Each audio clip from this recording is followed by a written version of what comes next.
Hello, everyone. There's we've had a full day of really great workshops, and I need to kind of recompose myself after that last one. But this one is about the resolution authors and the resolution writing process because we feel that we put in so much work and effort into writing resolutions. And sometimes those resolutions didn't come out the way we expected, or they were changed, and it just in this whole process we haven't really had a chance to really give a voice to the actual resolution authors, so we wanted to do that. So what we're doing today is we're splitting it up into 4 panels on policy issues that have not been covered by other workshops, and that is education, LGBTQ, workers' rights, and federal jobs guarantee. And then and then we're going to spend the last half hour. This is a 90-minute workshop. We're going to spend the last half hour talking, having a group discussion, and we really want everyone to participate. We're going to hear from Coran Sains and Matt Royer about their experiences being on state resolutions committee, on different ones. And we're going to talk about next steps. Like, we wrote all these amazing resolutions, a lot of them made it through. What are our next steps? Like, how do we make this into reality? How do we turn this into policy? And hopefully Matt and Coran can give us some ideas on that, but that's also something for us to discuss our next steps as a group. So our first panel is the education panel. And so firstly, if I may introduce Araj Vij, who wrote, I don't know how many of the education resolutions? There's three. Okay.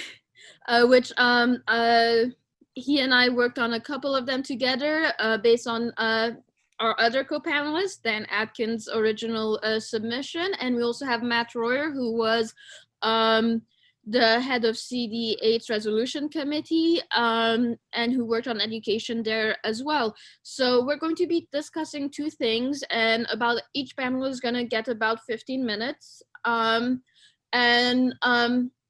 don't want to give you too many guidelines, but basically we're talking, one, about the process of writing resolutions, as well as two, the actual resolution and the actual policy behind it itself. Which one of you three wants to start? Raj? Thanks, Selma. I'm happy to start. I know that we have a lot of folks on the call who did help out with writing resolutions. I know some helped out with editing. I know for myself, the resolutions I wrote, it was a very collaborative effort. There were a lot of late night calls, consulting with other delegates and revising the wording and everything. And so I want to first extend a thank you to everyone who helped out in submitting these resolutions. As I'm sure all of you know, the package that we got passed, or the package that's being voted on right now, does contain a lot of very, very important policy platforms, in not just the realm of education, but in terms of healthcare, in terms of in terms of like climate change, like so many important policies that because of this resolutions package, we're going to be able to go to our elected officials, point out that this was passed at the state convention, and use that as extra leverage to help them, um, pass legislation that achieves the kind of future that we're looking for. So, yeah, I was actually a little bit late to getting involved in the resolutions writing process, but I did submit some. I would submit one resolution in CD10, one in CD8, and then I submitted two straight to the State Resolutions Committee. Again, I want to give a special thank you to Selma, who reached out to a lot of delegates and got them involved in the process and got us in contact with each other. So, in terms of the resolutions process, I think that the way I would describe it for myself, at least, was I looked at different issues that were important to me and I wrote resolutions accordingly. Now, I know that a lot of us, having followed the Democratic primary closely, have become, we have our like niche areas, we have our sections where we think certain legislation would help, and we want to see that kind of stuff implemented. And so for me, when it came to writing resolutions on education, it was just a very natural fit. I'm a current college student at William and Mary, so issues like student debt and college tuition resonate very deeply with me. And I also am familiar with the issues of inequality, particularly zip code inequality, and just the big role that our current structuring of education, both in primary and secondary education, exacerbates a lot of inequalities and going about ways to address them. So I think the first resolution that we can get started on is free college. I wasn't on for the entirety of Zainab's panel right before this, but I do think this is a good channel talking about the role that the military-industrial complex holds and uh, you know stopping people from getting higher education solely because they aren't in the economic position to be put in it. Um, so I'm going to describe what my resolution advocates for and also the reasoning behind it. So I'm going to share my screen. There we go. Can everyone see that? Okay, great. Thank you. So this is an article that was published by Georgetown University, their Center on Education in the Workforce, in 2018. Now, it doesn't contain every reason that we need free college, but I do think that it gives a very solid rundown. There's a few points from the study that I want to point out. I would say the first one is point number 2. By 2020, 65% of all jobs in the economy will require post-secondary education and training beyond high school. And point number 4, by educational attainment, 35% of job openings will require at least a bachelor's degree, 30% of job openings will require some college or an associate's degree, and 36% of the job openings will not require education beyond high school. We can see already that there's a large discrepancy between the percent of jobs in the labor market that will require education beyond high school and those that will not. The fact of the matter is, these statistics make it clear that with our economy, it's harder and harder to have a living wage or to just get a job in the first place if you don't have quality post-secondary education. Now, I think one more important point is this last one over here. The United States will fall short by 5 million workers with post-secondary education at the current production rate by 2020. Now, I know that, Pody just joined the call, nice. I know that given the pandemic, and the study was published in 2018, I'm not entirely sure where these numbers fall, but I do think it's very telling that based off of our old trajectory, we weren't even having enough people acquire post-secondary education every year to fill current jobs available in the economy. Now, this is kind of the central issue with free college. A lot of people will instinctively ask, how will we possibly pay for free college? But I think that that question is kind of wrong for a few reasons. The first one is, how can we afford to not pay for free college?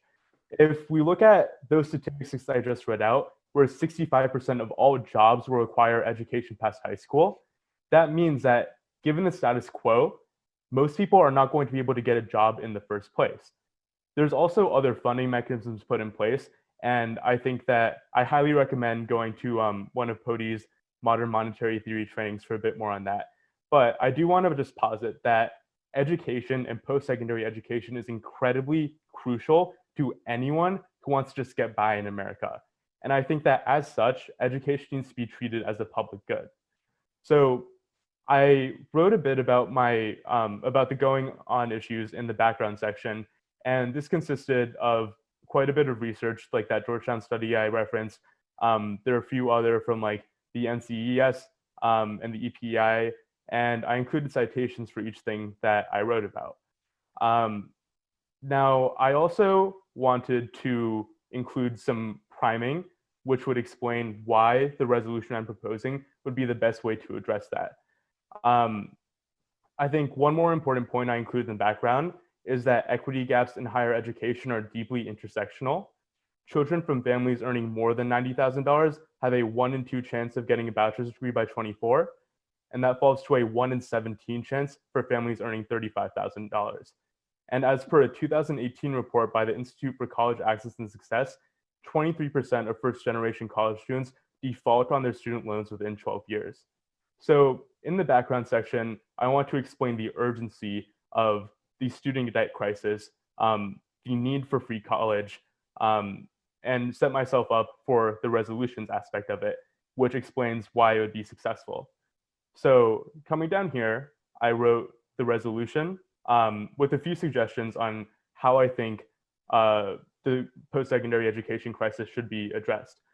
Now, I think that one of the clearest ways to do this is by passing the College for All Act of 2019, which would eliminate tuition and fees at four-year public colleges and universities. I think that I think that this also goes sort to how I conceptualize this issue, where post-secondary education is required to get a job. And so post-secondary education should also be treated like a public good where everybody has access to it. I also think an important point is having universal programs. Now, the reasoning behind this, I think we can look to an issue like Medicare. When Medicare was first introduced, it was a bit controversial. There were ad campaigns for and against it. It was about 60 years ago. But Medicare now has become a sort of sacred cow where there might be talks about defunding Medicare or making cuts to it. But because it's so popular and everybody over a certain age in the United States is able to benefit from it, Medicare has been largely resilient. The same kind of logic would apply to free college, and that explains why we need to make it universal and something that everybody can benefit from. If we were to say that only people making under a certain income can benefit from free college, then it makes it very easy to stigmatize free college. It tends to promote very problematic tropes like we see with the idea of like the so-called welfare queen, which is often weaponized against Black and brown communities. And on the flip side, when we have policies that every single person can benefit from, regardless of their socioeconomic background, it retains that political resilience. So that was my first point about passing the College for All Act. And I also include the second part about passing the Student Debt Cancellation Act. This also would cancel all student debt in the United States, which is currently at $1.7 trillion. Now, the third, and I'd say the third point I included, which wasn't necessarily addressed by the 2 points I had put above, was increasing Pell Grant funding to low-income students to cover non-tuition costs. So the thing I would keep in mind for resolution writing is there might be legislation that's currently been introduced that addresses a lot of issues, but it doesn't necessarily address all of them. The College for All Act would eliminate tuition and fees, but it wouldn't eliminate things like room and board costs, which means that folks who aren't currently able to afford college, it may make it more affordable for them, but they still might not be able to afford room and board. And so I tried my best to make this resolution as encompassing as possible. And finally, I think that there needs to be an explicit increase in funding to historically Black colleges, minority serving institutions, and TRIO and GEAR Up programs to alleviate class, ability, and racial disparities in higher education. I think that gives a pretty good rundown of my process in writing this resolution and also my thought process on education and equity at the college level. And I'd be happy to take a few questions on that right now before going to my next resolution.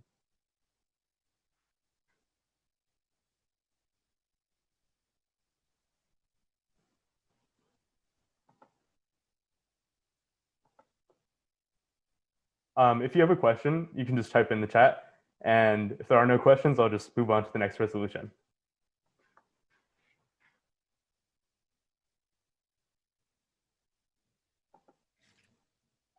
Okay, so it looks like I will move on to my next resolution. Let me share screen again. Okay, so my next resolution was on equity and excellence in education. I've talked a lot about the issue. Oh yeah. Sorry, just if I could jump in. This is a one that was originally based on Dan Atkins had originally submitted the resolution to CD10. We then took that resolution and split it into 2 resolutions. And Araj, take it away, and then we're going to hear from Matt Royer. Yeah, definitely. Thank you. So Dan Atkins, we split into 2 resolutions, both of which I think are very strong, and I'll be talking about shortly. So I've talked a lot about the issues with inequity at the post-secondary education level, but the fundamental problem, I think, with education in the United States is that inequity starts at kindergarten. We might have public K-12 schools throughout the country, but a lot of these schools are underfunded. they're riddled with inequity.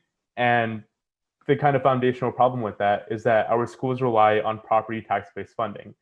Now, when you're funding schools based off of property taxes, the sort of obvious result of that is that wealthy areas where property taxes are higher are going, or where property taxes bring in more revenue, are going to see better school systems and school districts, whereas poorer areas which do not bring in as much revenue from property tax-based funding are not going to have that same kind of quality instruction. Now, this is especially bad because the issue of education equity is cyclical. What we see happening a lot of times is that in poor school districts, teachers are not incentivized to work there because they don't get as competitive pay as they would in other areas, or students that do grow up through that school district, because they didn't receive quality education, are not able to move elsewhere, which means that their kids are then born into the same area and the cycle continues. What we also see is that folks who do go through these poor school districts but still manage to succeed will end up moving away, which means that there's still a talent loss in these poor school districts, and again the cycle continues. Now, the way that the government has addressed this so far has been a kind of reliance on devolution to states. And what that looks like is we have states which will issue grants, often funded by the federal government, where school districts are incentivized to compete with each other. And schools that show better performance will receive more supplementary funding from these grants. Now, again, schools that are already at a disadvantage are never going to see that extra grant money because from the start, they're not in the same position. There's not an even playing field, which means that, again, schools that are doing better off will end up seeing more money coming to their school district. They'll continue to improve, but schools that simply don't have the money to get started are not able to do that. Now, another issue is that in terms of just at the state level, some states are more wealthy than others, and some school districts are more wealthy than others. And that means that even if there is better distribution of funding, some school districts in some states just don't have enough funding to improve their schools to the amount that they need, or they have other budgetary restraints, which means that they aren't able to invest as much money into education as they need to. So when I was researching this issue, one more very important thing I found was actually from this organization called EdBuild. Now, EdBuild did an analysis in 2019 of school district disparities, and the results they found were frankly very, very horrifying. First of all, as I'm showing on the screen right now, non-white school districts get $23 billion less than white districts, despite serving the same number of students. But also, this study found that the majority of students in the United States attend racially concentrated school districts, meaning that segregation may be de facto. It's not like written into legislation explicitly, but the result of the way that schools are funded and the way housing is done in the United States has led to de facto segregation across the country. I think that education is one of the best ways that we can address this by closing the white Hispanic gap, and by closing the white Hispanic and the white Black gap in educational achievement. In this paragraph, it talks about the comparisons in 8th grade reading scores between white students and Hispanic students and white students and Black students. And it found that despite multiple efforts to improve education and education equity since 1992, the numbers in these aptitude tests have not changed whatsoever. And according to Christian Sundquist, who's a professor of law at Albany Law School, he actually said the primary determinants of student success have been racial bias, family background, and socioeconomic status. So when it came to resolving zip code inequality at the primary and secondary education level, I think that there's a plethora of research out there, but it's important to recognize the fallbacks of status quo solutions. So there are a lot of proposals out there that say we should, at the federal level, kind of dangle money for states to compete to get. But again, that's what we've been seeing in the status quo and has led to a continuation of the inequity we're facing right now. In 2013, Congress commissioned the Equity and Excellence Commission, which was supposed to be a study on school on education equity and ways to address it. And what this commission found was the number one thing we need to do to reduce inequity is just to increase federal supplementary funding. That means that school districts that are underperforming right now, they need to have more money provided by the federal government. It also means that states that on the whole are underperforming, they also need more money given to them. Now, it's not to say it needs to be completely no strings attached. The federal money being given to these states and school districts can have sorts of regulations on it, and there can be checks by the federal level to make sure that the schools are doing better and using that money effectively. But it does mean that our current system, where we incentivize states and schools to compete with each other for a limited pool of money, is not going to cut it. So that's the big point of this resolution. We need to increase federal funding to low-income school districts as opposed to relying on states, which is what we're doing right now. There was also the establishment of a federal job guarantee for educators to fill teacher shortages and encourage working low-income school districts. And I think that the job guarantee panel would do a very good job explaining why that's necessary. And let me see. One more important point was establishing a starting teacher salary of $60,000. And that would allow teachers to work in poorer school districts because they're still able to get a good base salary regardless of what district they're teaching in. So I think that this fills out most of the most important points of this resolution. And again, I'm happy to take any questions on this. If there are no questions, happy to hear from Matt. Before we head over to Matt, since these two last resolutions that Raj just talked about were based on a resolution that Dan Atkins wrote that we split into two, I was wondering if Dan, is there anything you wanted to add that has not already been covered? Let's say, you still hear me? Yes, we can hear you. Okay, I'll just talk in broad scopes. One, because I did get my copy of the resolution out, and so what the hell. But some of my resolutions are kind of like in broad scope. And on the one in education had something to do with an article I wrote called Abolish the War on the Poor. And the war on the poor was not just the police and the prisons. It was the whole kind of economic structure, which which has just been mentioned here, and that comes down to many things. That if you're really poor and you have children, you may not be able to take care of them in many different ways, including just have time to talk to them. And so the communications, skills are lacking. And as some of the slides being shown today is for the last 40 years, all of the productivity increases have not gone to anyone but the very rich. And that, I think the technical term for that is it's a clusterfuck. So that is kind of the broad, strokes to it. But the other issue is, which is, well, let's say, I'm sure a lot of people like in Northern Virginia probably have, including myself, have room to pay more taxes, which could go, to one thing or the other. And actually, I'd be happy. That might be something I might write to our legislatures about. Anyway, oh no, let's see. Wait a second here. But the other thing is just not that we're not being right to poor people.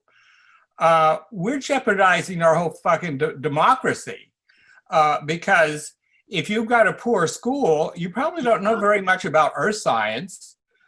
So you probably, if you really paid attention, you realize, my goodness, California's on fire, someplace else is on fire.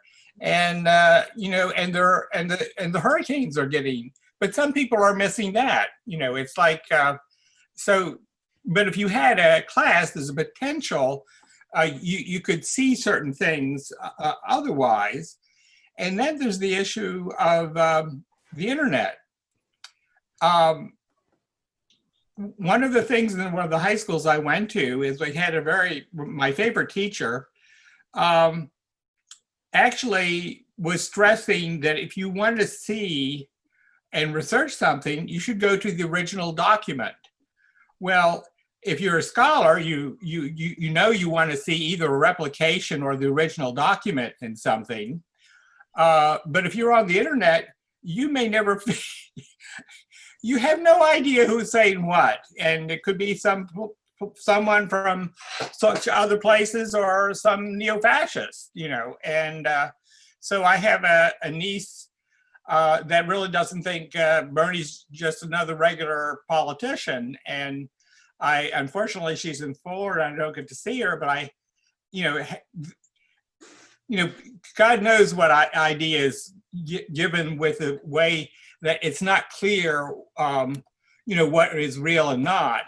And of course, Trump is just the archetype of the propagandists. I think he would have given Goebbels a run for his money. Anyway, so that was some kind of broad strokes to kind of get that into the context of a lot of the issues that we're doing. And I'll just mention one more. One of the difficulties in capitalism and some of the socialist countries we've had, and I'm not necessarily talking about Scandinavia, is hierarchy.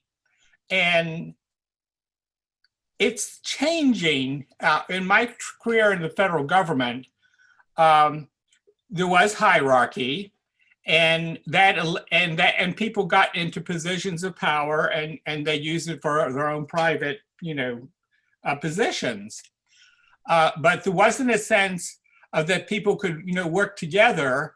And when that happened, you got a better idea of what was going on all over the place, and people could work together. So I ended up in a union position where I was collaborating with the administrator and my office director, who happened to be very much into participatory democracy. We were going through a thing called quality circles or whatever. And we were able to identify some racist things that the office director wouldn't have been able to figure out on their own, but between us communicating, we were able to see things otherwise. And the whole quality thing got into, and the unions for different reasons are not thrilled by this, but you got into figuring out, how does the job work? How can we make it better? And how can we coordinate? Whereas people in a hierarchy often want to protect their, you know, their own positions, and that's so. Anyway, I guess what I'm saying is if you want to be a democratic socialist, you got to think about the social relations of work and other such a things, and that's one of the problems in all of our organizations, and especially, you know, the military. So those are just some general ideas, which I'll leave be with that. Obviously, all those things, I'll set real quick. Well, anyway, those are issues that we kind of got to integrate into our ideas in maybe more, you know, direct manner. Thank you. Thank you so much, Dan. We're going to move on to Matt Royer. A clarification of something I said in the beginning. When I said the panel has 15 minutes, I don't mean each panelist has 15 minutes each. I'm sorry. Mean total we have 15 minutes. I'm sorry. So for education, we've kind of gone over, but we still want to hear from Dan, and we're going to try and cut some of the other panels a little shorter, closer to 10 minutes. But Matt, if we could hear from you, because you were the, I mean, for so many reasons, you worked on education. Oh, you got a haircut. Yeah.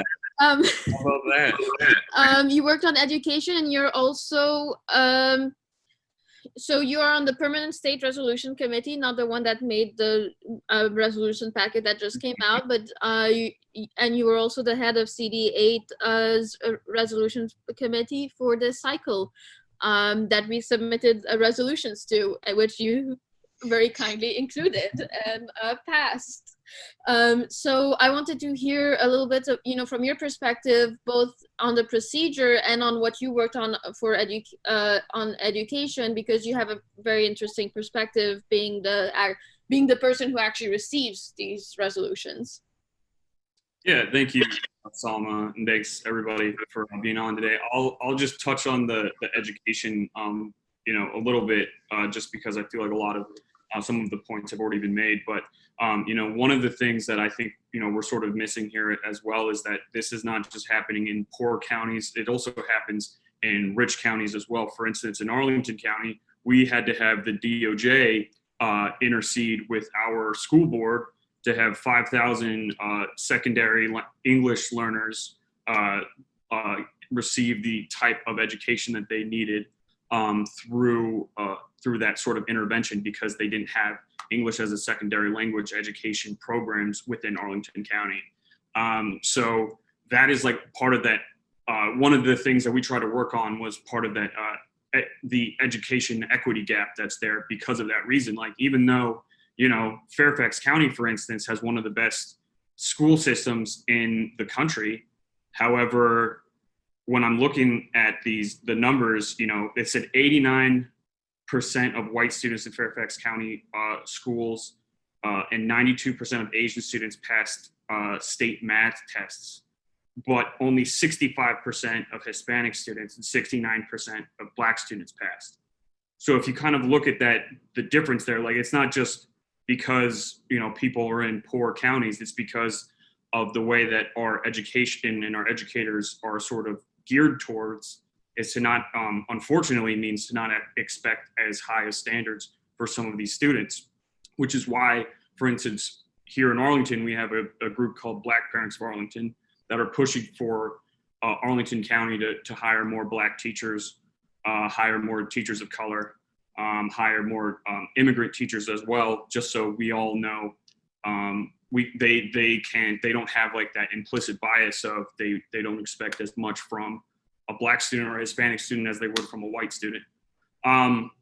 Another thing that I kind of wanted to go into as well with the education piece was figuring out how we can make sure our teachers are paid enough so that they can live and work in the same county, because we have teachers here in Arlington and in Fairfax who are driving from West Virginia or Maryland to get to work, and it's like 2 hours, and you drive 2 hours to get to work, you show up at like 6 or 7 in the morning, you're tired, you don't get to do all of like the highest quality of education that you should be because of that reason. So all that being said, kind of touching on what everybody had said before, the issue is funding, right? I have, just recently been, on board with defunding the police and making sure that that money gets reinvested into the communities through education and through housing and other types of things, because I feel like that will be sort of,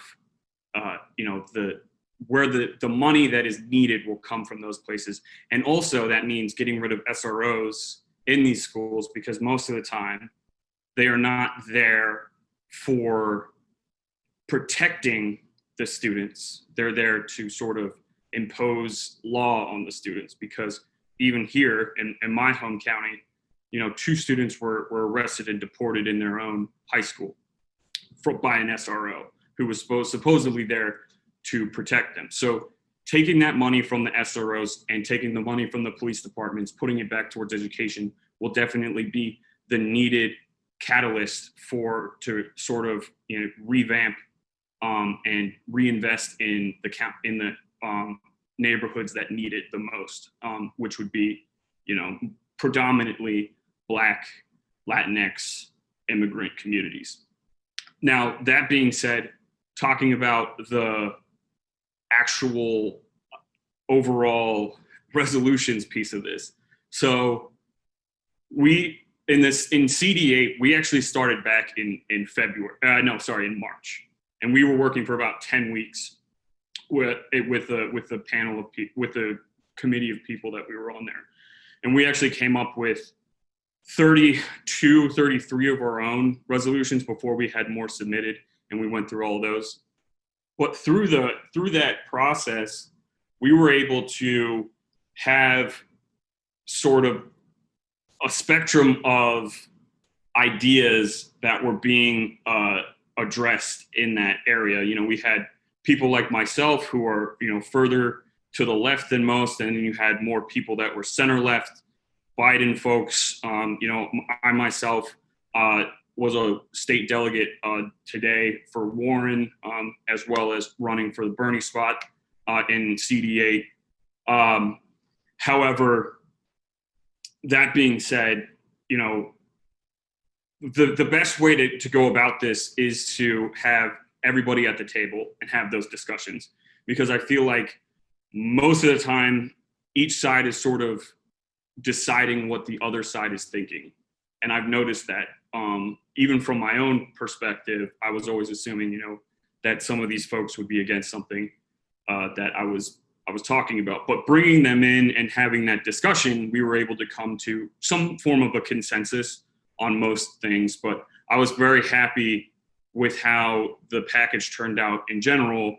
You know, even though there were some concessions that had to be made from the progressive side, that was to be expected with an overwhelming majority of Biden folks and moderate folks on that.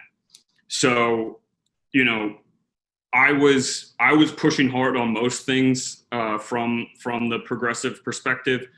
Some things just unfortunately fell through the cracks.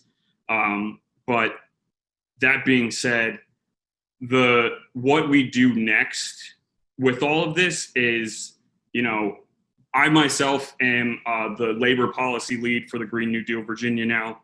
I will be taking most of the stuff that I found in these resolutions on labor and bringing that to my working group and trying to get that in front of some delegates and state senators this year, next year in the 2021 session.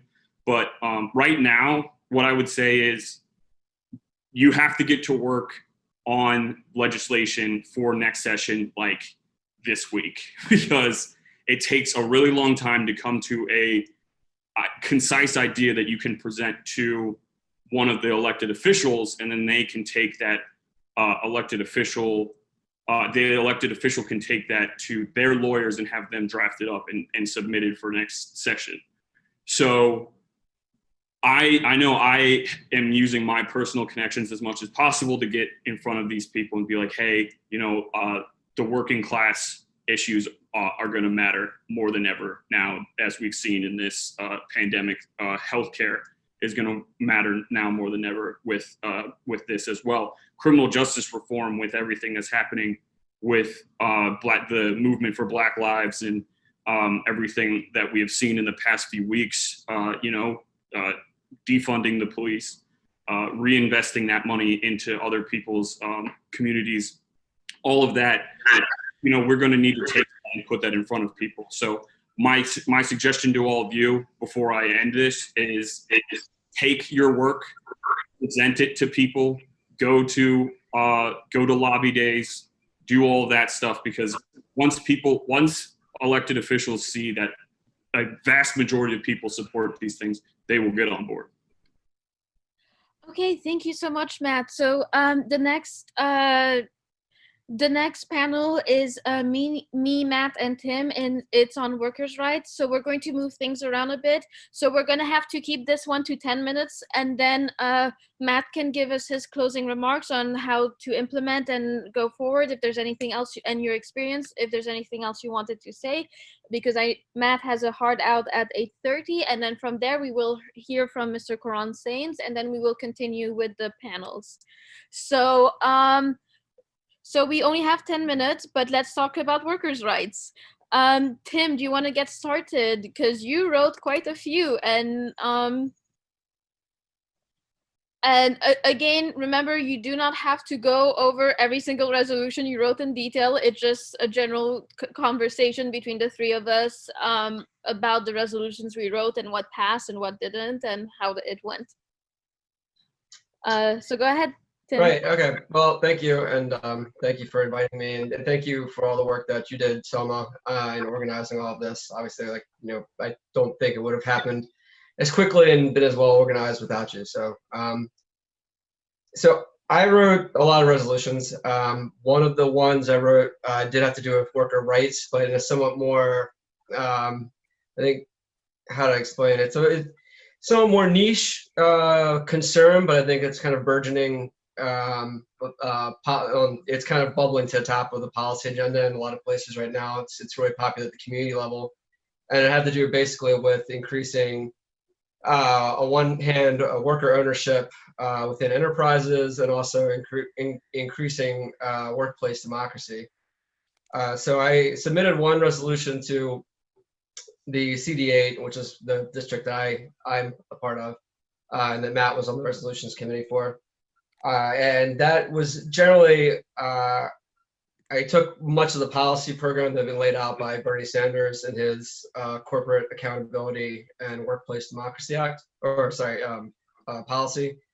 And essentially, there was a lot of things in there just in that talking about how to change governance of corporations so that they're less harmful to workers. But one of the big ticket items in there was creating what they call a worker ownership fund, or sorry, inclusive ownership fund, which essentially would, what would happen would be, if you passed legislation to this effect, large corporations like Fortune 500 and maybe some other kind of like medium-sized enterprises with, I can't remember what they set the number for the number of employees, but essentially what they would do if they're a publicly traded company issuing shares, they would have to issue a certain percentage of shares every year that would go into a kind of pot that was controlled by their workers in order to produce kind of profit sharing, but also that would implicitly or at the same time set up governance opportunities for the workers so that they could participate in the corporate governance and have a say in terms of what the company was doing.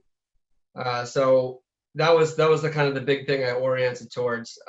In addition to that, I was also another piece of that policy proposal from Bernie was that that workers would have what they call right of first refusal, which means that if their company was going to be sold, if their company was potentially closing or moving abroad, something like that, moving out of state, the workers there would have the opportunity to purchase their workplace and convert it into an employee-owned enterprise in order to make it work. And then, associated to that, he wanted to provide some funding, a bank that would allow for that, to basically facilitate those kind of conversions.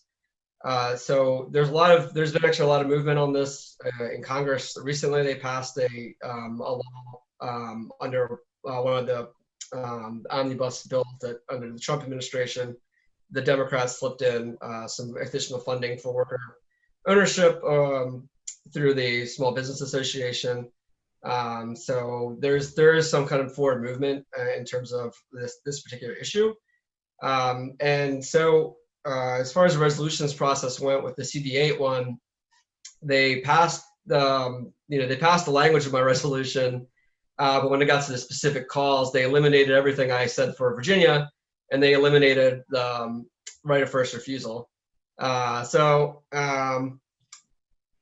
was a little deterred. I did not want to be deterred, and so when the state resolutions committee opened up, it was possible to resubmit another one. So I just singled out this whole idea of having right of first refusal, and so that one was adopted by the committee seemingly wholesale, which is great. And I guess from my perspective, I'm part of an Our Revolution group in Arlington, and we're very heavily focused on this kind of, how do we democratize our economy, both locally and at the state level, and nationally, and globally. And so we're looking, how do you change this kind of institutions? And we have been working to lobby our representatives to the state legislature, but also here locally in Arlington, to try to amongst other things, to try to shift some more funding, technical support, and things like that for worker ownership opportunities, whether it's technical assistance, whether it's some funding, whether it's allowing those kind of institutions to have priority in bidding.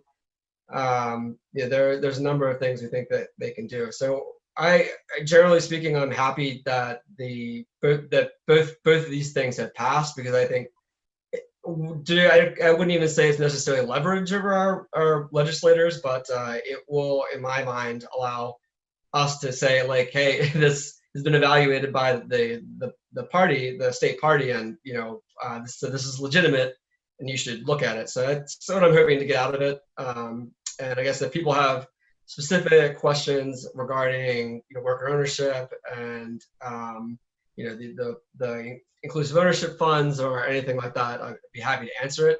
I just wanted to not drone on for too long. So, but that was kind of my experience with the process, and I feel generally fairly satisfied as far as those two particular resolutions go.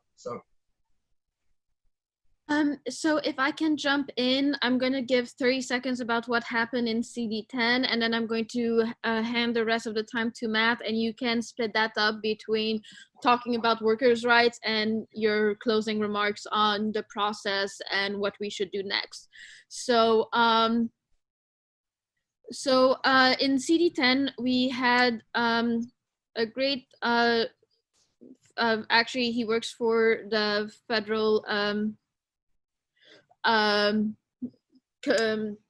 department on this, write a resolution about right to work laws, and this passed very easily. All the Biden and the secret Biden people who were actually Warren people, they all loved it. But the thing was, DPVA already adopted this resolution,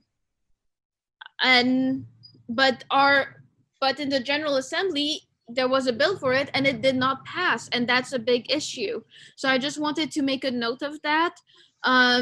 This did pass in CD10, and was very well received, and all Democrats are really in support of this, and we control the General Assembly, but yet the bill did not pass in the last session. So I had to go in and add something which said, write a new bill that says the exact same thing as the last bill and pass it this time, and that we're calling on our legislators to do this. So I'm just going to give the rest of the time to Matt. Sorry for taking so long. No worries at all. No, yeah, thank you, Salma. Thank you, Tim, for submitting your resolutions on the workplace democracy stuff, as well as the worker ownership of their employee, of the jobs that they're working at.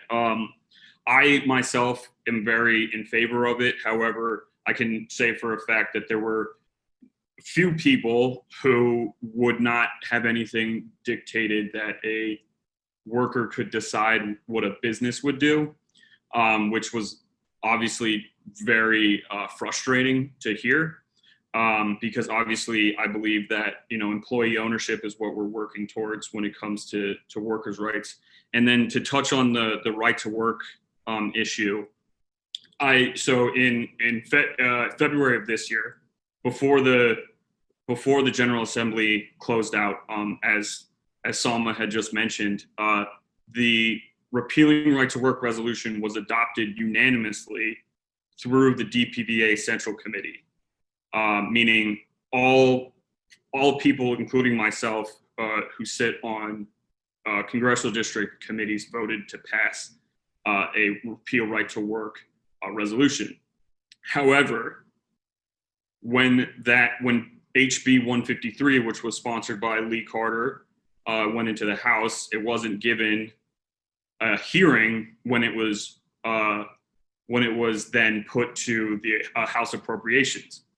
And I can say for a fact that I had spoken to one of those delegates who was on the House Appropriations, because I'm also with the group, the Coalition to Repeal Right to Work, which is based here in Northern Virginia, with some of the folks I know from our Revolution Arlington are on that. I know some of the folks from our Revolution Northern Virginia, as well as the Northern Virginia Labor Federation and a few of the young Democrats in the area. You know, I had talked with, you know, Delegate Bulova, and I had told him, you know, I'm a union member. I'm in UAW Local 1981. I really think that this is an important thing, so me and fellow workers can have the right to have a seat at the table and bargain. And, you know, he said to me, I just don't know. I just don't think it's a relevant issue right now. And that was basically my, you know, it tells you where some of these electeds focus is at right now. And it's not on the working class, who make up a lot of their base right now when it comes to voting. And it's alarming to see that, you know, some of these folks will not, we had what, 15 out of the 55 or so delegates sign on as a co-sponsor to this bill.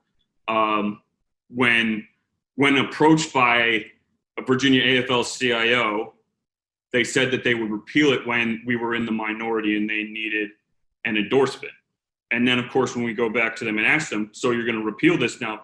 They're like, we don't want to overreach too much. And to me, you know, I don't really see it as overreaching. I see it as actually acting on our values, actually going and doing the thing that you were elected to do, which was to stand up for the working class, as we should be in the Democratic Party. But for whatever reason, somewhere in the 80s and 90s, that seems to have gone out the wayside, and we seem to have gotten more corporate, if you will, you know, since the Reagan era. And that's even happening here. You know, we have more people focusing on what the state corporate commission is saying than the Virginia AFL-CIO is saying. Yes, Iraj, to answer your question, I do think so, because they're seeing it as, if they pass it through the House and it passes miraculously through the Senate with Senate Majority Leader Dick Saslaw, which I highly doubt would happen, but if it, for whatever reason, passed through that, it was going to be vetoed, which is the same thing that happened with the $15 minimum wage bill as well in the reconvene session, that they were going to delay, that they have delayed now until May. They were basically told that if you go and you reject this, I'm going to just veto the entire thing. And so they basically, so basically Northam put all of these low income workers' lives at play just so he could get this thing and save the budget for the Commonwealth. And this is basically what we're dealing with right now. When it, and I can say, you know, and I'm sure a lot of people on this call have heard the same thing though, is that the labor movement itself is tired of this all the time, tired of people coming in during the election season, depending on the union endorsements to get them across the finish line, depending upon union members to knock on doors, to make phone calls, to go and vote, to pass out pieces of lit to people, and asking for those union bugs and all of their stuff because it makes it, you know, look great. And it's sort of like that litmus test, right? But then when it comes to actually doing the work, they just turn around and go, before it was, we can't because we're in the minority. Now that they're in the majority, they go, we can't because it's asking too much. So all that being said is we have to, as a collective, support the labor movement as much as possible. For people like myself who are involved with the Democratic Party, that means the willingness to go out on, you know, stick your neck out for what you actually believe in. And that has actually, you know, amazingly benefited me for the most part, when most people are too scared to speak their minds when it comes to unionizations and socialist type issues, and I even point you to even Delegate Carter, who was elected in Manassas of all places, which is significantly less progressive than say Arlington, or as people would like to say, progressive.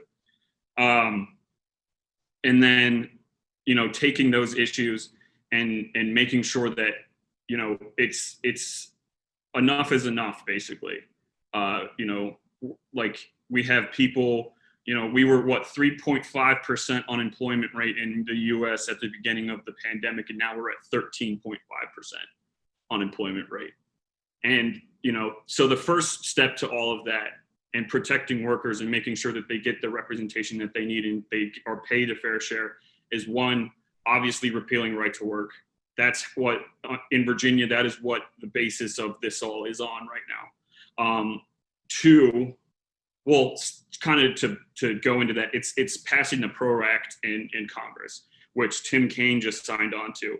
I have been a little bit perturbed not to hear from Senator Warner on this.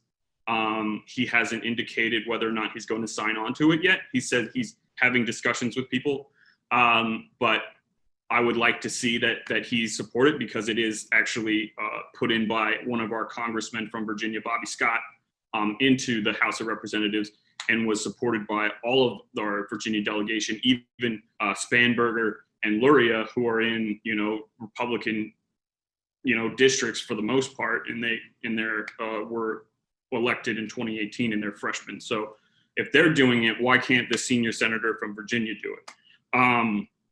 And then afterwards, it's continuing to push, because everyone will write that off as, okay, mission accomplished. We got rid of right to work. Now we're going to be fine.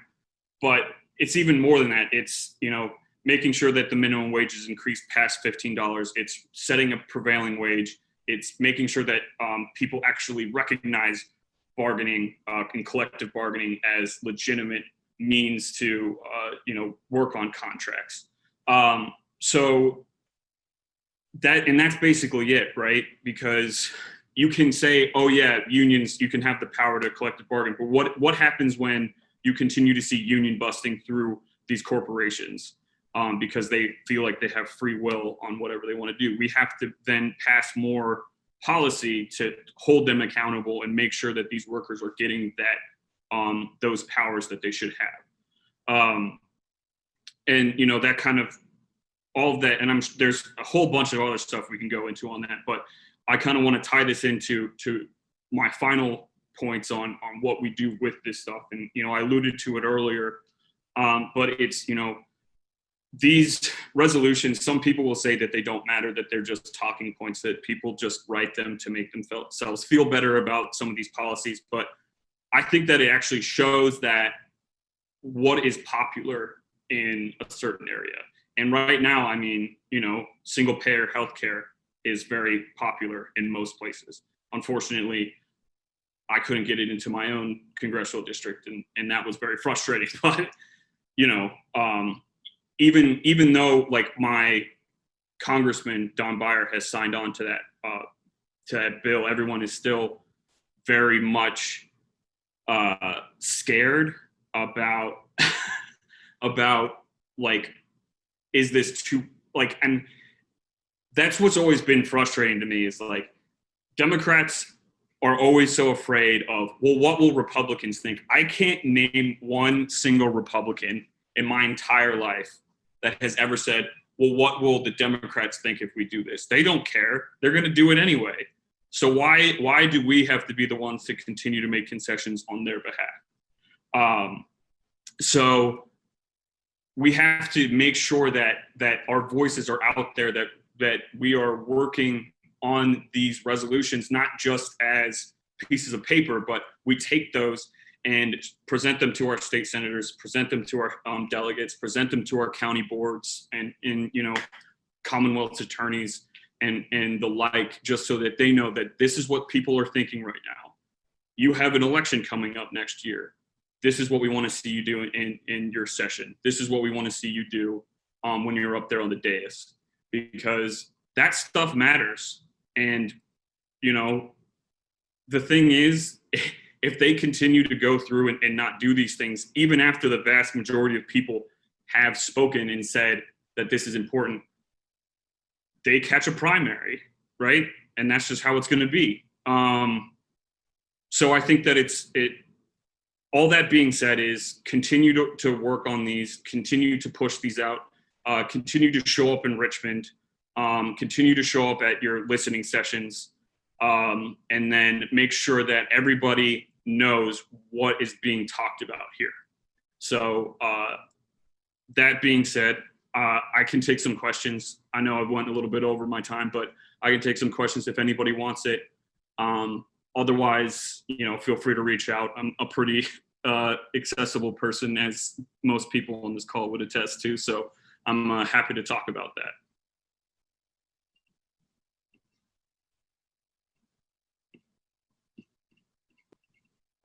So if anyone had a question for Matt, please put it in the chat now. Because Matt has to leave in a couple minutes. He's already over his hard out. So if anyone has a question about anything Matt said, ask him now. And then we're going to move on to Quran Sains. There was an earlier question from, oh no, wait, that one was already addressed. Does anyone have questions or comments about how to implement resolutions based on what Matt just said?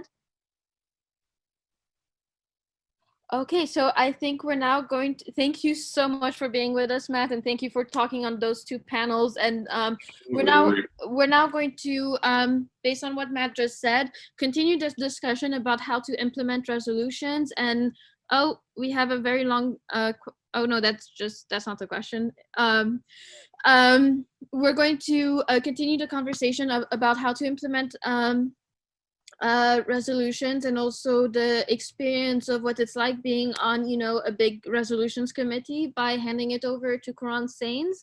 And if he's willing, after maybe he'll take some questions too, if he's okay with that. And after which we are going to move on to the next panels. We've been given a couple extra minutes, so we can go until 9:10, and the other panels are going to have to be shorter. Thank you. Go ahead, Quran. All right. Well, thank you, Salam, for asking me to join the call, and good evening, everybody. And I kind of will pick up where Matt left off, just saying that, yes, it's important.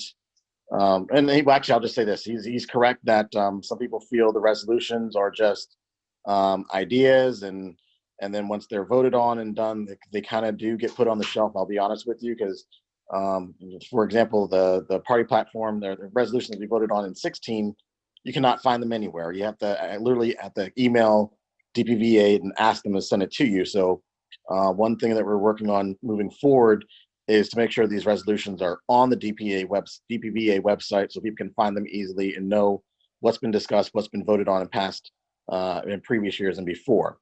So I would agree with Matt in saying that stay engaged, and talking to your General Assembly members, your board of supervisors, your city council, town council, and encourage them to look at these packages or present ideas to them, so we can move forward with those ideas. And that's the only true way to make sure these ideas and the resolutions are brought forward and enacted. I real quickly want to say that I think it's Dempsey.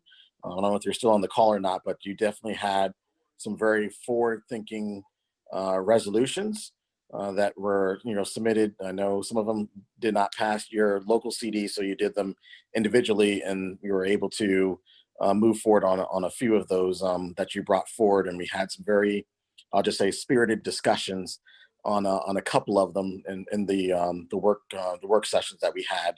And Sandra and I were the two Bernie representatives, and you had two folks from the Biden side.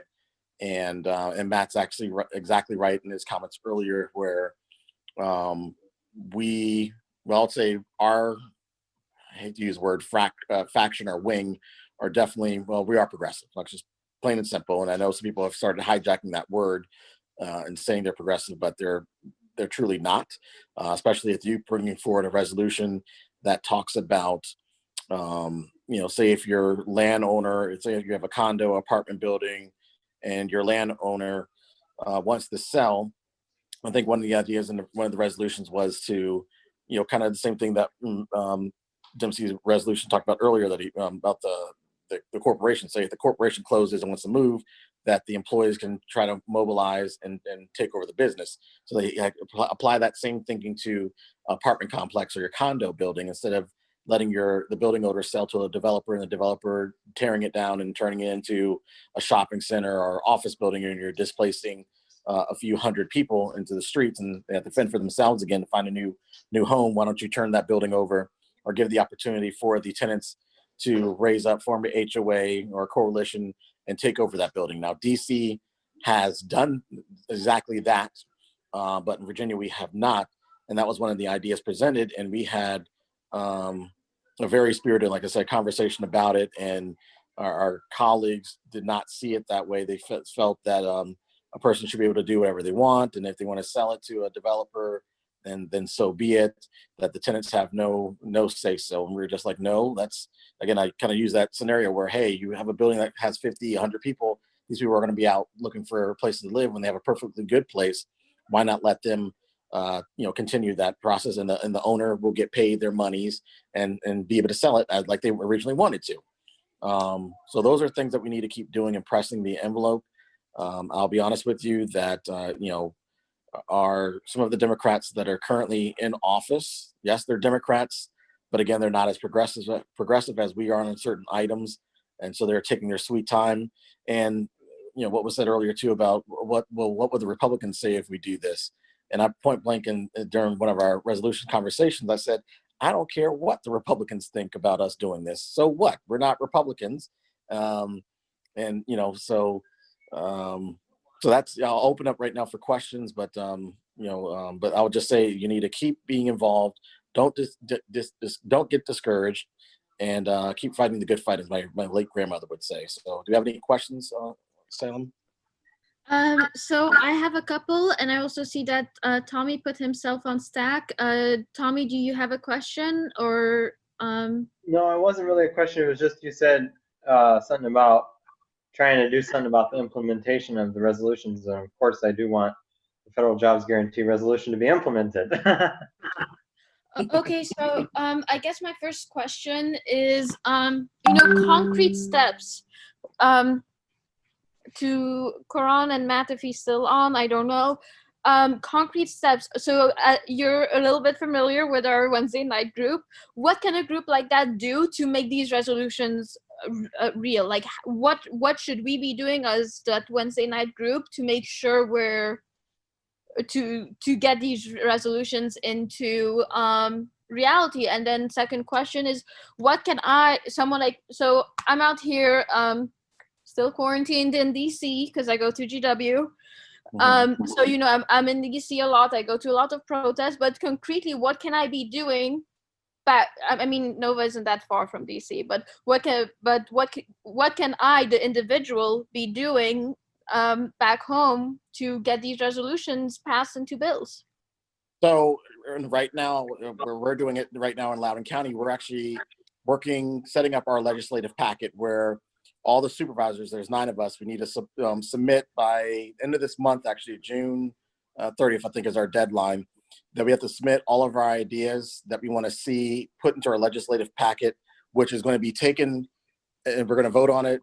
And pretty much that's like a package, pretty much like almost like resolutions, where we take that package, hand it to our General Assembly members. So my General Assembly members in Loudoun are John Bell, Ibrahim Samira, Sharon Bulova, Jennifer Boysko, Mary Delaney, Wendy Goditis, Sue Haas, Samanyan, who else am I missing? Oh, Dave Larocchi's Republican. Joe Vogel has a small portion of Loudoun County. She's Republican as well. And Kathy Murphy, and I think that's it. Oh, David Reed.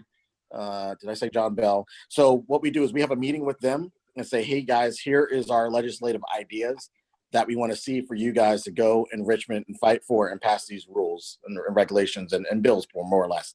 So a lot of people don't realize this. A lot of the bills that the General Assembly members put forward come out of your local county, your school board, your town council, your city council, their legislative packets. And what's in those packets are things that we've seen throughout the year where we've had an issue where, say, if a constituent comes to us and says, oh, this is an issue, and if we don't have the power to make that change, as being a Dillon Rule state, we have to go down to the General Assembly, as I call it, Mother May I, and ask them to give us the authority to do these things, or ask them to change the rules so we can make this happen. And for example, like one of them is the Confederate statue, because before we didn't, actually right now, we still do not have the legal authority to make decisions on our on those statutes that are on our county property. So we put it in our legislative packet last year and a couple other years before that. Where finally, now that we have the majority, they finally voted in it, and now effective July 1st, we will have the authority to remove our statue, which we have one in Leesburg, and that sucker, we're going to actually be voting for that on July 7th to remove that statue, because having that in our legislative packet, it finally got passed in the General Assembly. So what I suggest to people do is you email your General Assembly member, you email your city council member, you email your board of supervisors, you email your school board, you call them, set up a meeting with them, and go and take whatever items you want to see change in your local area or in your General Assembly, the broader stroke for Virginia. You go and give them these items and say, hey, I got a great bill for you. Here it is. I already read it for you. Here's the back information about it. And this is what it's going to do for the citizens in your district or for the Commonwealth. That is the easiest way, or the most tangible way, to take the resolutions and then make it into action, is make sure they get into the county and city legislative packets, and then go talk to your General Assembly members as well, saying, hey, here's Loudoun's packet. It's right here. They voted for it and approved it. So Loudoun County wants to see this, this item taken up and changed or improved. That's the easiest way to do it, and to bring the right change in our communities. So what was the second question? Sorry, a follow-up. So to get something into those legislative packets for our county, so you're in Loudoun, I'm Fairfax, do we just send emails? Are there meetings we need to attend and be like, hey, we want to talk about this, pass this? Yes. So you mentioned emails, and I was wondering. Yes. So you should email your supervisors, email or call their offices, and try to set up an appointment to meet with them and discuss why you're supporting this item. Now, I'll be honest with you, you might not get to directly speak to your supervisor or city council member, but you definitely speak to their staff, who goes and speaks to them and says, hey, Solemn came today, we spoke to her, here's the handout that she gave us, and here's the reasons why she's supporting this idea and wants you to support it and whatnot. But always try to stress, you want to meet with the supervisor or the elected official yourself, but don't feel bad if you cannot, because I'll be honest with you, some of us have day jobs, and so we're not in the office during the day, but our staff does meet with people all the time and then shares that information with us that we receive via email or phone call, or if they had a meeting that we couldn't attend ourselves. But you definitely want to push to try to get these in the legislative packets, because another issue, a lot of people don't know also, is the General Assembly members themselves. Of course, as we know, they have lobbying days, and there's literally a lobby day for every single group that you could think of, or corporation. Everybody goes down there and lobbies every single day for their items. So of course, if a certain union group gives them support and backing, they're definitely going to meet with them. If a certain company, let's be honest, this does happen. If a certain company gives them a donation, guess who's going to be meeting with that certain corporation that they got a nice check from? So let's call it what it is. This does happen, and so they all come with their own legislative packet, so to speak, because every major corporation or company has what's called a government affairs office. That's pretty much what those people do all day long, is go to meetings, go to board meetings, speak on issues or items, go to city council meetings, speaks on items and push their agenda forwards. And they have legislative packets as well that they'll go and meet with General Assembly members, with our federal representatives, with us at the local level, and say, hey, here's some ideas, here are our thoughts on these issues or items coming up, or here's some things we want to try to get changed. So everybody from all different groups do it.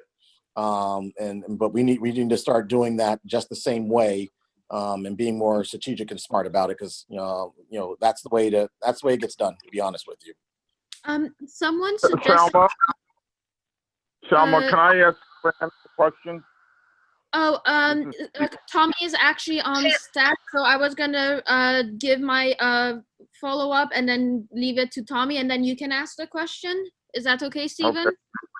Yeah. So, someone suggested to me that like we get 100 people and we print out the resolutions we care most about and we mail it to all our delegates. Would something like that actually? Yeah, mail. We review. Well, I can only speak for myself. I read my emails, read my mail, and talk about it with my staff and everything. So yeah, other offices do the same thing. I But would if say you the got it more. from like 100 people, would you Yeah. be like, oh, I need to do something about this one? Yes, my suggestion is the one thing that that I've learned, or even for myself, I would say don't just do form letters. Like everybody sends the same letter saying the exact same thing. Make it personable. That will get the attention of any elected official more than just a form letter where it says, "Dear elected official, I'm writing today about X, Y, and Z. I want to see 1, 2, and 3. Thank you, local resident." Actually make it personable and relatable, and provide your information and ask to meet with us and share your stories. Don't just everybody send the exact same letter, 100 times over. Make it personable. That's more impactful than getting those stock letters or emails that we do get sometimes, because then you actually will sit and read them instead of saying, oh, yeah, we got 10 of the resolutions regarding, birds or whatever. Okay, well, yeah, we got it. Great. But they're all sending us the same form thing. So this could be one person at the computer, hitting it, 5, 10 times in a row or whatever. So if we all send personable letters and attach to those the resolutions we care most about, that would be a good idea. Okay, Yes. Andrew, we have our next project. Heading over to Tommy for his question on STAC. Yeah, I was wondering, I guess to send, because the federal jobs guarantee, I probably wouldn't, it probably wouldn't help to send that to the General Assembly, I don't think, because it's a federal level thing, right? So Yeah. I'd probably want to send it to the, is it harder to send it to them, or would it, do you know? It's easy to send it to all different levels, because we all got email. We all have our mailing address. So it's just a matter of going to the computer, finding the right address, and sending it to the appropriate level. But it doesn't hurt. Like, say if you have like the jobs bill that you're talking about, yeah, you want to send something to the federal level, but why not send something to the state level, but make it appropriate for the state, and giving a suggestion how the state could do it at the state level. So find examples. Say if somebody's done it, and I'm just going to throw out California, because we all know California is very progressive. So say if California or Washington or Oregon have already done this, link a bill or find an article or story that touches on what you're trying to do, and say, see, here in California, Oregon, and Washington, they already did this 3 or 4 years ago, and here's how it's working. Here's what they did. Here's what the bill is doing. So make it, what's what I'm looking for? Make it relatable to the different levels. So if you're writing to this federal, to Kane and Warner and Wexton as my congressperson, I'm going to relate it to them at their level. Then at the state level, find something similar that's been done in other states, or take your federal, what you're trying to do in the federal, make it work for the state level, and then and then find relatable articles that how you can say, okay, here's a match to it, right? Or you can visit what's called, for the county level, and all cities and the federal level even has this too. We have what's called NACO, National Association of County or Organizations, and the cities have it, which they're called municipality association, I believe. I forget what their acronym stands for, but you can visit those websites. They do legislative packets, of course, as well. So you can find searches and look for similar bills around the country. We have VACO, the Virginia Association of County Offices. They have an association group that, again, does lobbying as well. And so you can do your research and get examples, and then mail it or email, actually do both, and to the different offices. Thank you. Yeah. Mm-hmm. So now, Stephen, go ahead. Yes, Corin, sorry that I haven't been able to see you for a while. this is Stephen. Yeah, I how you doing, have- Stephen? Okay, I don't know if you're aware of this, but there is quite a controversy about both substance and procedural with respect to some of the resolutions. Apparently, there were 3 resolutions that appeared in the official package that was sent by Andrew Whitley to everybody and said, here's the resolutions package, and then they disappeared. And the 3 resolutions were, 2 of them, I believe, were animal rights resolutions, and the other one was ranked choice voting. And I have both a procedural and a substantive question about that. First of all, what happened to those resolutions and why? And the second question is a process question, and that is, shouldn't there be a procedure for the resolutions committee to actually be more transparent to say, this is why your resolution was not, shouldn't there be some accountability to say your resolution was considered and rejected because of the following, Yeah, okay. So what happened with that, I think the first email that announced the resolutions package was 122 pages. And then if you go back into it, it turned to 112 pages. So what you're speaking to, and I'll just say we've had, like I said, I mentioned earlier, it was Sandra, myself, that were representing the Bernie side, and 2 other folks from the Biden campaign were representing their side. And we met, 1, 2, 3, 4, I think it was 4 or 5 times, and had 2-hour sessions each time, and went through a series of resolutions. There were plenty. So what happened was and I'll try to go in order that I remember it. So the one resolution that was that people saw was in relations to animal cruelty and punishment and what have you. That during that discussion, and let me back up for a minute. I'll just say this because obviously we know that the Biden side has more numbers than we do. So we're at a disadvantage already from the beginning of the race. So we had to be strategic, and where, resolution came up, we would present and, people asked their questions. We talked about it, and then there's pretty much a straw poll vote. Obviously it's 2 Biden, 2 Bernie. Then there's a tie-breaking vote for the chairperson who was on the Biden side. So technically that's 3-2. And then if we go to the bigger resolution committee body, again, the Bidens outnumber us. And I don't know I forget the exact number, but again, they outnumber us. And so we had to be strategic.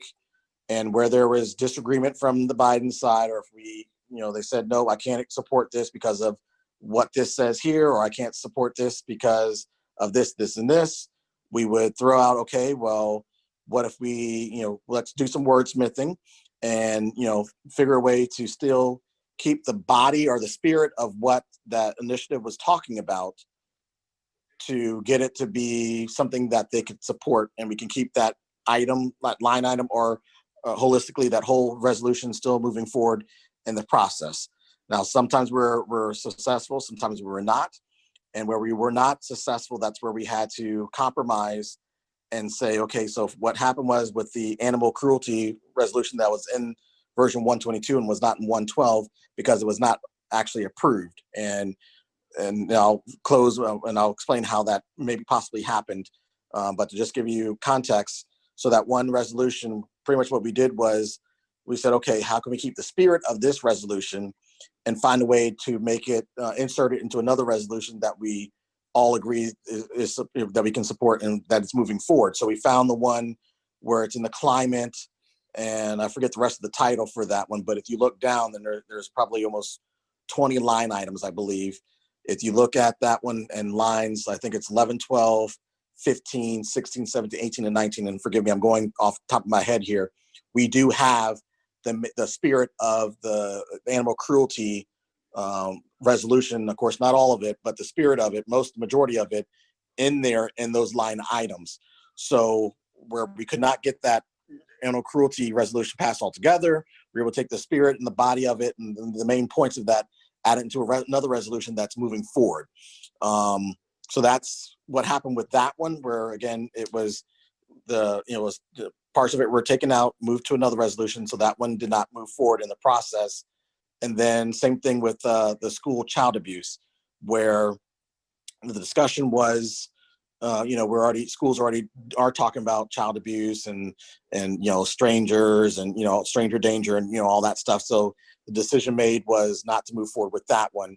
And then the rank vote one, again, we didn't have consensus, so that one, and that's why that did not was not approved to move forward to the main package. Now, how do we end up getting 122 version with those 3 things in there, knowing that they did not get approved? All I can simply say is, mistakes happen. We were at a deadline because we wanted to get that package out before, way in advance so people can have the time to review it and make an educated decision when it comes to voting today and of course tomorrow. So I'll say there was maybe there was a little bit of rush from staff to get it done and get it out there. But because I'll be honest with you, after several days of reviewing those resolutions and for 2-hour sessions and reviewing them at home before the meeting to be knowledgeable about it and have a good be prepared for a good discussion. After a while, those resolutions start looking the same.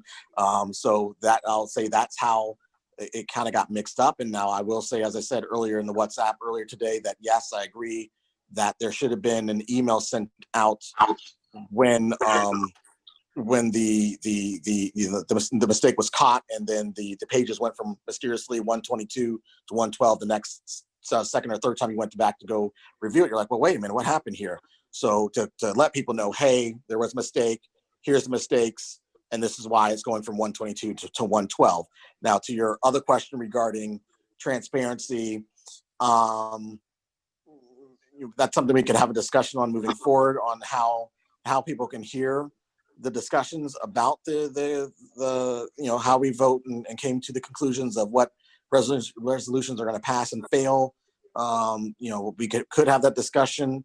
I don't know. I'm not the bylaws. Know all the rules ins and outs. So I don't know if that's in the party rules or not on how we conduct business with resolutions. But it's something that a discussion we can have and see if that's something we can improve on, or maybe when we have the resolutions meetings, if they could be like and this is something that we all are seeing the effects of COVID. I think moving forward, not just in this, but in our everyday lives and moving forward, how a lot of things that where we did in person are now being like what we're doing now, where we could next time broadcast the committee meeting and everybody can log in and actually just see the process. I don't know if we were opening it up to questions, and then we'll be in the meeting all day long, but at least people can see and hear the process and who voted what and what the discussions were.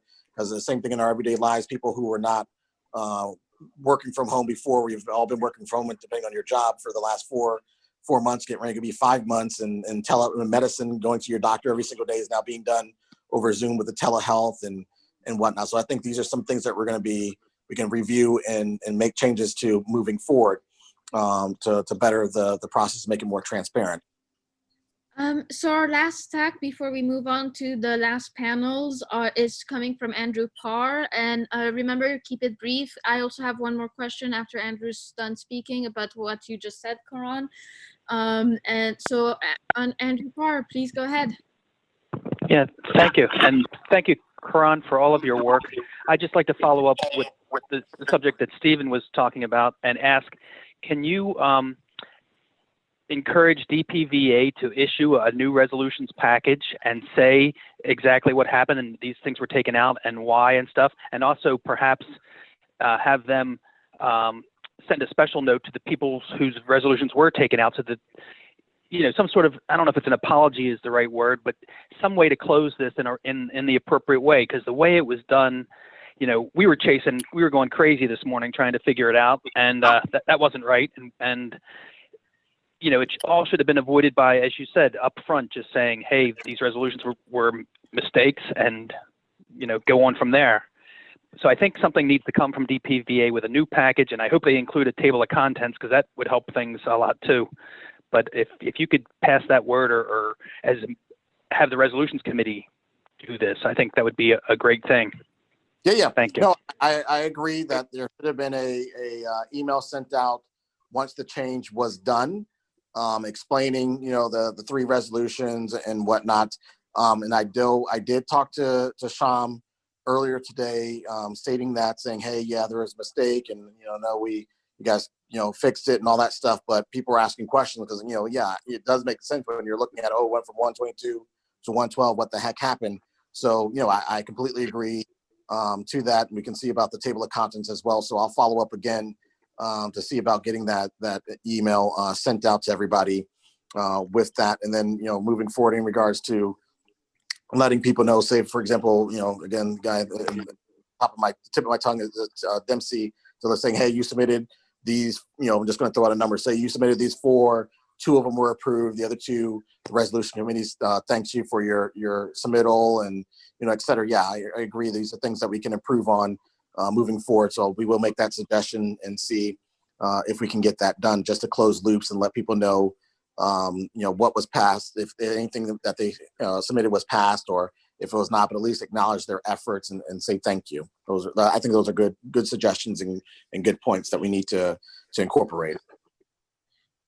So I had a question about a certain resolution, the disability resolution, but we're kind of at time. So if you're still on at the end, I will ask it to you then. If not, I'll ask it to you personally, because I want to make sure that our panelists have enough time. Thank you, Karan, so much for all this time you've given us and all this info. Like, I know I told you, you'll just talk for 5-10 minutes, and it's been like half an hour.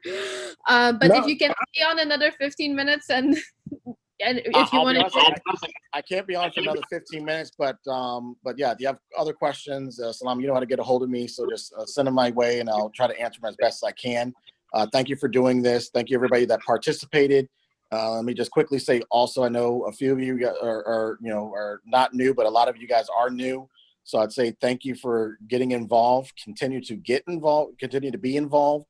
And this is the way that we bring change that we've been talking about, and changing our processes. Just even in this conversation, we talked about some changes that need to be done and reviewed. And so that's what we need to see, is new people coming to the table, talking about things, pointing things out, so we can continue moving forward and making this the best party for all of us, not just a certain few and a certain group of folks, but everybody.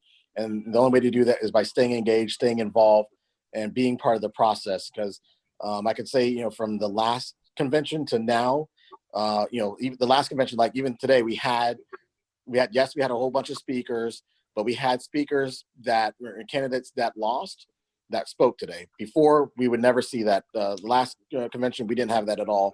And that's one thing I pointed out to the chair the last time, where it was disheartening to be, hey, I'm on the other side. And, obviously, yeah, we're all trying to come together, but for you to have speakers of everybody on this side and nobody on my side being acknowledged or whatever, that was, I thought it was a thumb to the face, a thumb in the eye. So they listened and they improved that process, where we had Senator Sanders on today. We had Senator Elizabeth Warren on today.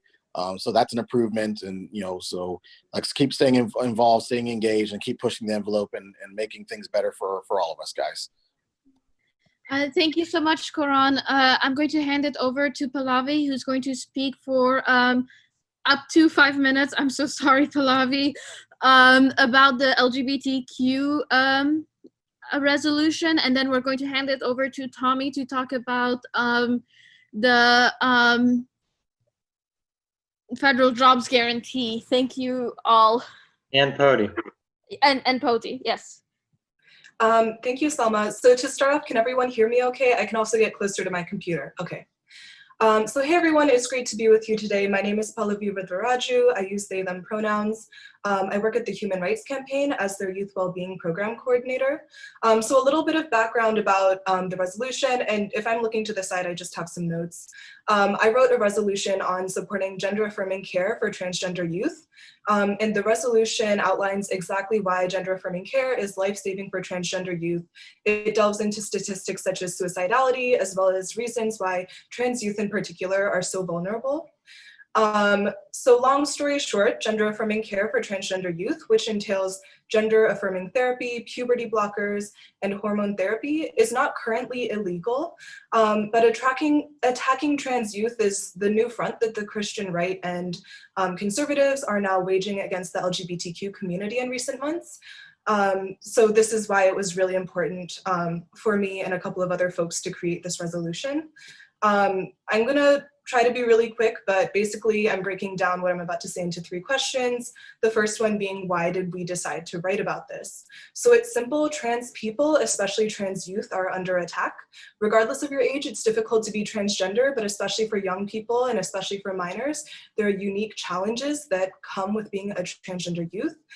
Such as not being able to access gender-affirming therapy or puberty blockers or hormones without parental support, not being able to dress as you wish, not being able to afford binders or other sorts of items that trans youth might need, or having to hide who you are either at home or at school or both due to maybe your community or family. And there's just so much more.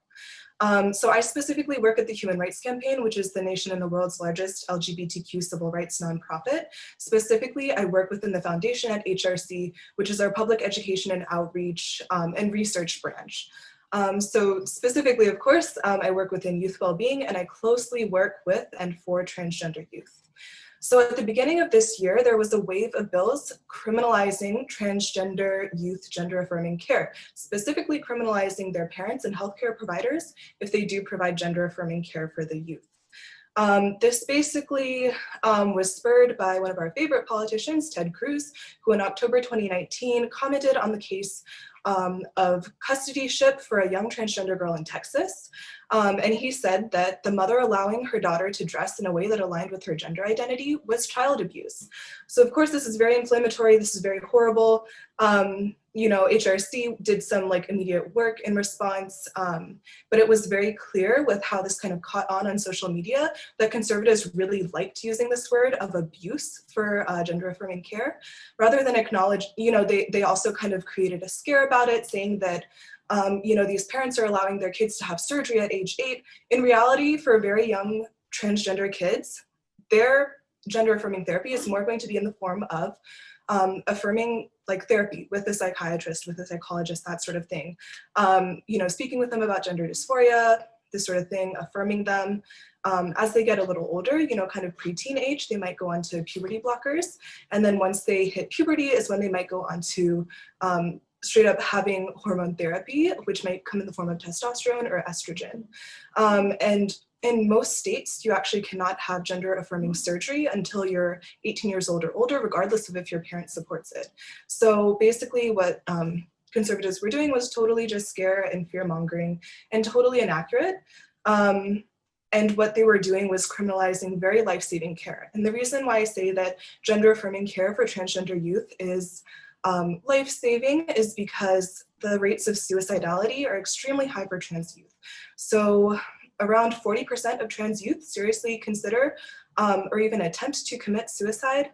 And this is just an outrageous number. However, you find that for trans youth who are affirmed and who receive gender affirming care and have supportive parents, their rates of suicidality are the exact same as their cisgender peers. So this is really remarkable. Ultimately, I'm gonna jump into the writing process really quickly. Me and the 2 other folks who wrote this, we actually had not written resolutions before.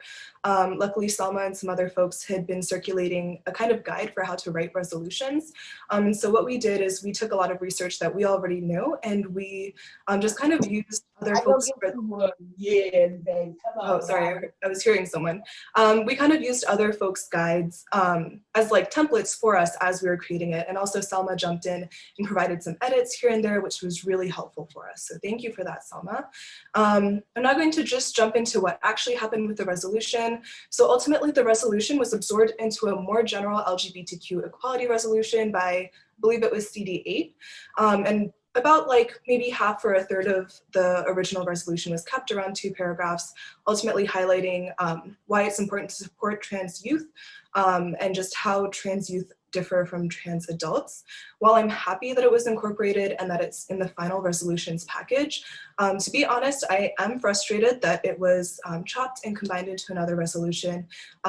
And I share that with you just to emphasize to you why it's so important for it to have been in its original way, and just why it's really important to support trans youth.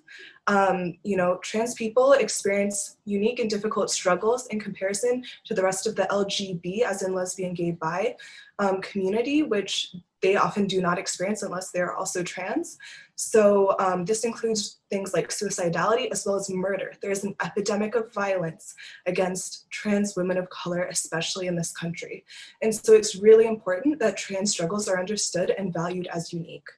And yeah, that's kind of it. I wanted to make sure I wasn't going too much over, Salma. But if you all have any questions, I'm happy to answer them now. Feel free to chat with me, or feel free to just reach out to me later. Feel free to ask Pallavi questions in the chat, and they can respond to you there. And we need to very quickly go over to Tommy for the federal jobs guarantee. Again, if you could keep it as quick as is possible, and also if you could tie it into, I'm so sorry guys, and tie it into the workers' rights conversations we had earlier, because I kind of see this federal jobs guarantee conversation as kind of a, you know, a very, very much related to that. So Tommy, take it away. All right. Hi. Yeah. So I worked with Cody. I hope maybe he'll be able to say something as well in a little bit. But on the federal jobs guarantee resolution with him, I'm going to share my screen to show you. So you should both be able to unmute yourselves and talk about it. But again, please keep it to under 10 minutes. You bet. Let's see here. Let me, 1 second. Oh, dang, I lost it. 1 second. No, I just got to get back on federal jobs guarantee. 1 second. Dang. Do you have, hey, Pody, do you have this,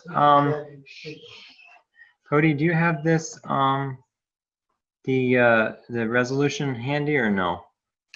I just closed my browser by accident. Oh, should be in your history, but yeah, I don't have it handy. All right, well, 1 second, sorry. Let me get back on this. Tying it into workers' rights. So I'm gonna pull it up and share my screen, but you can start talking, Tommy. Start talking. All right, okay. Thank you very much, because I by accident closed my browser as I was going to it. But go ahead and start talking. Yeah, okay. So what we're trying to do, I guess, it's kind of hard to talk without the resolution, but whatever. Yeah, there we go. Thank you. So because of coronavirus, it has really made a lot of people have unemployment, and I'm not very good to talk about this, but I don't know. But because of the Green New Deal, we need full employment in order to, I guess, lessen the severity of climate change, for one, because full employment is the only way to maximize our ability of fighting climate change, because then we can use that to change our energy system over to clean energy. But I don't know, maybe I better let Pody talk about this now for a moment. But yeah, it's kind of. No, you're doing fine, Tommy. Yeah. So I think that, yeah, in the way you outlined this resolution, and then you worked on it incrementally, and motivated me also to throw in as well. But we did eventually start to cooperate with Sohail as well, and that brought in some more background information. But yeah, so I think you were off to a good start talking about how. Right, what? Go ahead.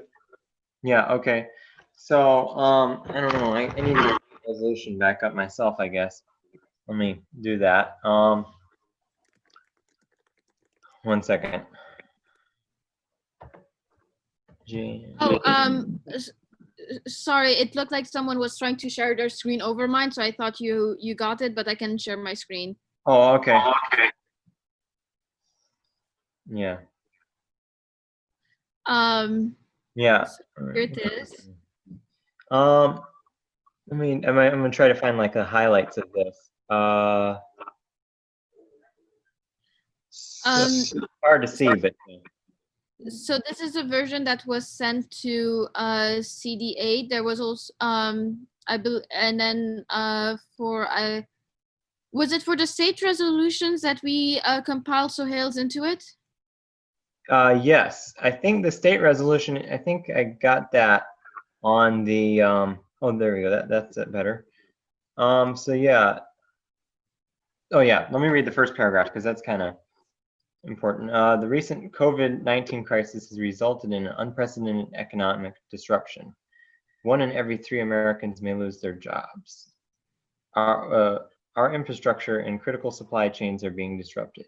As a result of the stay-at-home orders and social distancing requirements, many parents living paycheck to paycheck have lost their jobs and healthcare, and are unable to feed their children, which can be a problem. Yeah, we did better on the state resolution, but yeah, this is good. Sorry, did you want to? Yeah, I could look for that right now if you want. I don't know if you want to talk a little bit, Pody, and I'll look for the state resolution. Okay, Poti, do you want to talk for a few minutes? Again, we are coming up on time, so if you guys have something to say about this, please say it now.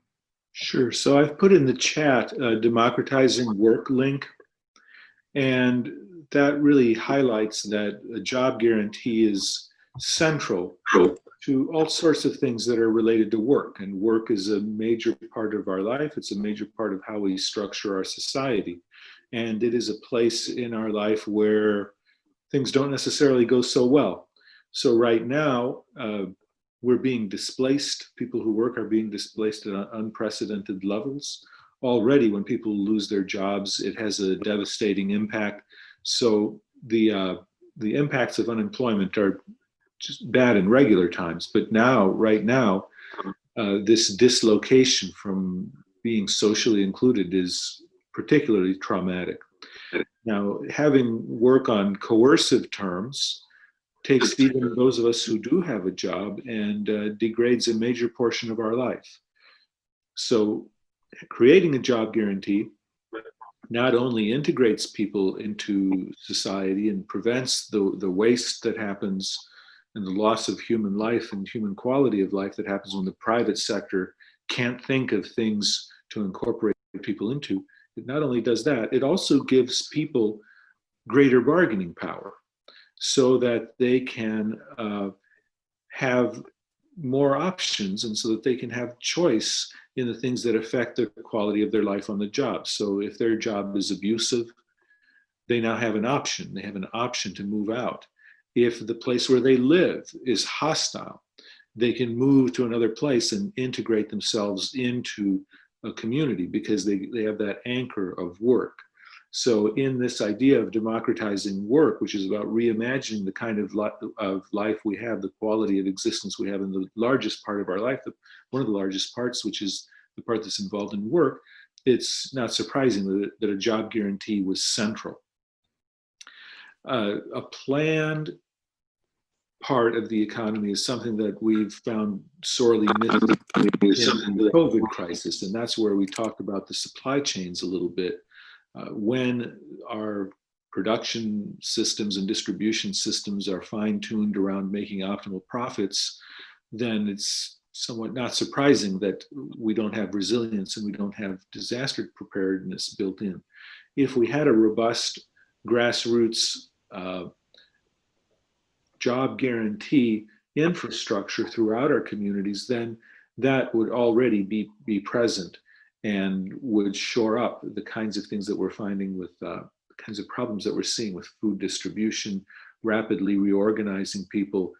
A job guarantee is not something just about individuals.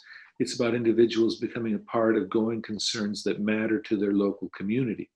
That entails organization of those local communities, and organization is something that we've found sorely lacking, and it's a result of multiple decades of attacks on the public sector and the government sector. So bringing in the job guarantee is a healthy thing for society, up and down. And right now, most pertinently, we're seeing how important it is to disaster preparedness and resilience, which applies to COVID, which is one facet of global climate crisis. We'll see more pandemics, and we'll see more things that are disruptive in ways that are similar to this pandemic. So that's just a few things. I'm very glad that people took an interest in a job guarantee. People often think of them as jobs programs. They think of the job guarantee as a jobs program. It's not. It's a rethinking of work, and it's a rethinking of a major component of the social provisioning of human needs. So we still have about a minute and a half. So Tommy, if you want to go for it, and then we're going to have to move to the after party. Yeah, I was gonna say, yes, I was just thinking about it, and yeah, the jobs guarantee is kind of like a paid strike, if you will. You know, it's if you're not getting paid high enough wages, you don't have to worry about, you know, getting fired, because if you get fired, you have a jobs guarantee, and it's kind of like a paid strike. You can strike your employer while you're getting paid. So yeah, let me stick this link in the chat to our resolutions package, and I think, let me see how far. I think our resolution is like, let me see how many resolutions come before it. Don't think it's that many. Let's see. It's on page 60 something, I believe. 1, 2. If you just go to the bottom, it tells you. All right. It's on. I think it's not that, but it's right. Yeah, right there. So I think it's like the 3rd or 4th resolution. So yeah, if anybody wants to read that, that would be great, because this is, I think the jobs guarantee could really affect the whole system in a big way, because it does a lot of different things. You know, it gives people more ability to strike. It gives people who might be homeless or whatever a living wage, and with the jobs guarantee, you could work on a homes guarantee, because you could give people jobs to build homes so they can live in those homes, and that would be a great way to solve the homelessness problem. And so yeah, it's all based on MMT pretty much, which basically says the federal government has the ability to spend, and in fact, it is the original spender of currency. So federal spending pays for our taxes. Taxes don't pay for federal spending. Okay, great. Thank you so much, Tommy. So I just want to so firstly, I want to apologize profusely to Pallavi and Tommy and Poti, because your panels had to be cut short, but Pallavi, you did a great job in 5 minutes, and Tommy, I hope 10 minutes instead of 15 was okay. And I just want to thank all of our panelists, Araj Vij, who in 16 years will be running for president. I'm just saying. Matt Royer, Pallavi, Tim Dempsey, Tommy, and Poti, obviously, and to Matt Royer and Karan Sains for talking about, you know, their experience in writing resolutions, and giving us some feedback and some good ways to move forward. I'm so sorry this has gone on so long. Raj, we're gonna make you run for president. We all believe in you. And now it's time for the after party. So I will hand it over to the Master of Ceremonies, as we must all now refer to her, and I press on that. To the right, to the right, to the right, to the right, to the left, to the left.